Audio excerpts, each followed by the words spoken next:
Tonight I'm going to be doing a review on the Vortex Diamondback 4x12 by 40 millimeter. This scope is the first generation. I know they just came out with the second gen. So let's go over whether you should or should not buy this optic. I bought the 4x12 because I think it mates well with the 243 cartridge. I like that it's able to be taken at ACOG distances. If you don't know, an ACOG is a fixed 4 power that most military units use. And it's able to be engaged from 50 meters all the way out to past 600 meters with that optic, and that's at 4 power. So I like to have the close-up stuff and have the further away option. This does come in a 3x9, but I opted for the 4x12. So let's go from back to front. You have your focus ring, and then you have your magnification ring. It's really smooth, the magnification. As you can see, it's super smooth, and most people aren't going to be doing 4 to 7 power to 12 power. You're going to be going from 4 to 12, or from 12 all the way down to 4. It is quite long. It is a 3 times magnification scope. 3 times meaning that its range goes from 4 to 12. So it's just like a 3x9. 3x9 is a 3 mag. It goes from 3 to 9 power. I really like this scope. I'm gonna put its specs in the actual description, and I'm actually gonna post a card right here. Going back to the scope. Magnification ring. You have really nice finger screw knurl caps that go on the gun. They're really nice.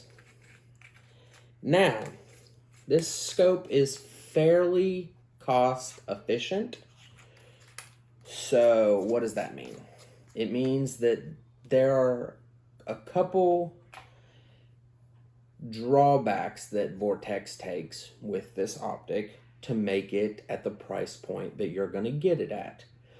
There's no parallax adjustment on this. So parallax, very simply, is at 100 yards, something may be in focus, like your scope.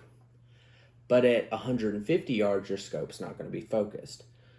Scopes that have adjustable parallax make it to where you can adjust that focus. With a fixed parallax optic, as this is, you're not able to adjust that parallax. So at different distances, you may get a blurry picture, and you might have to use your focus knob back here and mess with it. Whereas on higher end scopes, you can just take it from the 100 to the 150, and it's already predetermined for that scope. So some competition for this scope would be like the Leupold Freedom, which I will do a review on. The Leupold Freedom line. I love the Leupold Freedom line. They are amazing scopes. This, you're saving anywhere from $40 to $50 compared to the Leupold. And I know there's a bunch of fans of Vortex out there, but I'm going to say that I would probably spend the extra money and get a Leupold instead of getting this Vortex. But I kind of got this rifle as an act of futility. I got a $300 rifle, and I wanted to put about $150 to $200 optic on the gun. I wanted to keep this sub $500. As you've seen in my Thompson Center Compass review, I beat this gun to death. It goes on all kinds of hunts. It gets tore up. I mean, it gets beat up. Like, I don't even know where my thread cap went.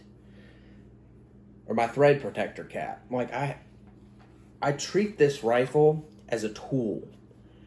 And I treat this scope as such. That being said, Vortex has an amazing warranty that I have yet to have to use with this gun.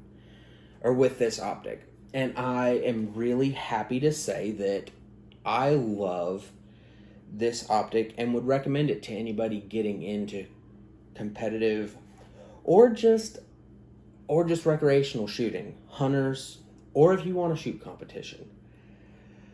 Do I think there are better options out there? Yes.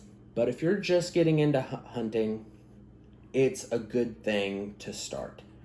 So let's go over the big key points so that I quit rambling. This scope, second focal plane, or what they call rear focal plane. Rear focal plane means that the reticle, which I'm going to put right here, stays the same size throughout the whole magnification range. A first focal plane or a front focal plane scope, the reticle gets bigger and smaller through your magnification range. This is good for hunting. It's not so good for ranging targets and being able to have precise hold-offs. Or a second focal plane is good for having precise hold-offs because the hold-off will be the same for all through the magnification. The only time a first focal plane might be better is when you talk about a scope being caliber specific. So, let's get back to the optic. I have it mounted in some cheap Vortex rings. It's never lost zero. Like I said, I beat this thing and it's always been good to me. I really truly think this scope on a cheap rifle like this or a Ruger American or a Mossberg Patriot is one of the perfect combinations. I will say that after buying this optic, a similar sale came for the Leupold and I kind of kicked myself, but I'll let you see in the Leupold review about how the optics differ in glass quality. This glass isn't as sharp as a Leupold. Leupold has amazingly clear glass. But talking about hunters, this scope is great for early morning, late evening hunting. Is it as good as a Leupold? No. But you may get an extra 15 minutes with a Leupold. If those extra 15 minutes matter to you, go with a Leupold.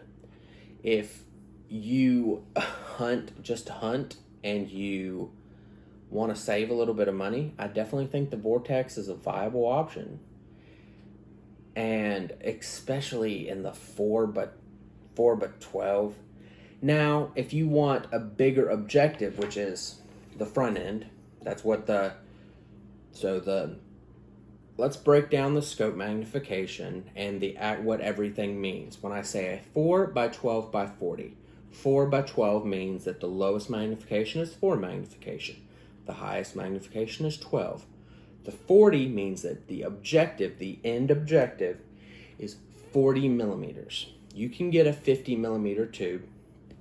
I didn't do that because there's not much space in between the scope and the actual rifle. You can mitigate that with higher rifle rings. I just wanted to throw this scope on here and take it hunting.